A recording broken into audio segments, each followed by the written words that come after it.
Ada seorang anak yatim piatu tanpa nama yang bertemu dengan petugas pengurus jenazah bernama Kakek Janyang. Kakek Janyang mengulurkan tangannya kepada anak tersebut. "Maukah kau ikut denganku?" Anak tersebut menjulurkan tangannya dan pada akhirnya diberi nama Eunsul. Eunsul sedari tadi terus memandang jenazah yang ada di depannya, lalu berkata, "Dia sepertinya seorang seniman bela diri." Lalu kakek Janyang berkata, "Bagaimana mungkin? Tubuhnya kurus tapi otot kaki kirinya berkembang secara tidak biasa. Hebat kau nak, kau memang anak yang dikirim oleh surga. Selama ada kakek Janyang bersamaku, aku pasti bisa melewati segala macam kesulitan yang ada." Setelah selesai mengurus jenazah, mereka kembali pulang. Sebuah lampu minyak kecil menerangi ruangan tempat tinggal mereka. Kakek Janyang duduk di meja kayu membaca buku, sedangkan Eunsul tidur nyenyak di sudut ruangan. Suatu malam, pendengaran kakek yang tajam, kakek mengenali suara seseorang yang menggunakan keterampilan dan kecepatan yang mengerikan.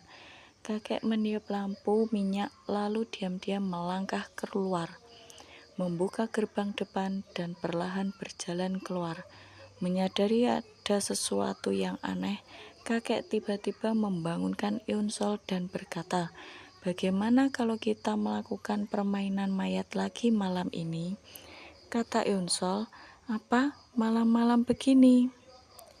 Lalu kakek menjawab, "Tapi kali ini kau tidak boleh keluar sampai matahari terbit, dan jika berhasil aku akan memberimu jubah upacara dan pedang kayu persik yang kau minta. Benarkah?" Akan tetapi kakek Janyang mengangkat tangan untuk menghentikannya.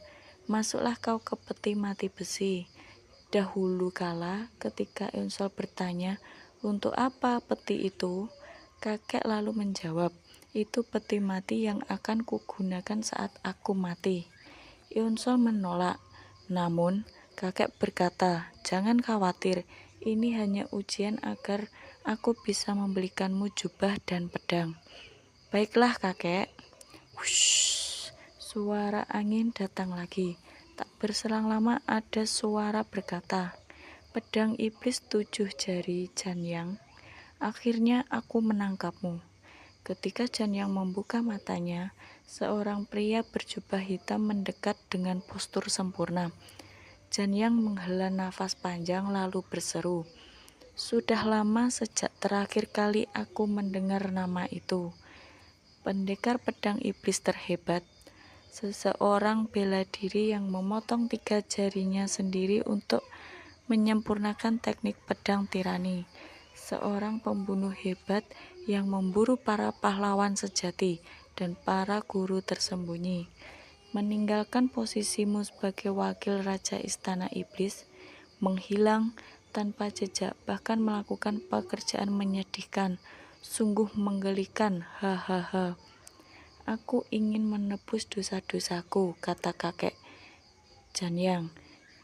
"Dosa untuk semua yang mati di tanganku atas nama perdamaian dunia persilatan. Ambil nyawaku, tapi kita pindah ke tempat lain." "Baiklah, jangan coba-coba untuk kabur." Akhirnya Eunsul keluar dan mencari kakek. "Dia kemana ya? Biasanya dia menunggu."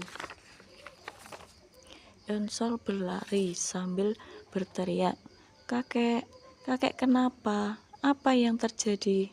Kakek berkata, "Maafkan kakek, kakek harus pergi dulu. Kalau aku mati, jangan teruskan pekerjaan itu. Dengar baik-baik, jangan pernah balas dendam. Aku tidak bisa, kek.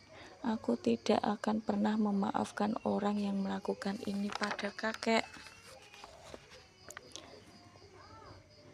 Seketika Eunsul mengingat permintaan terakhir kakek Janyang adalah agar Eunsul pergi sejauh mungkin dan jangan melakukan balas dendam.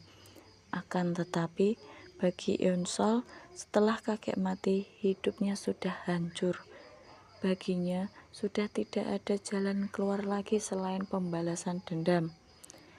Turnamen ini adalah menjadi langkah pertamanya untuk balas dendam atas kematian kakek.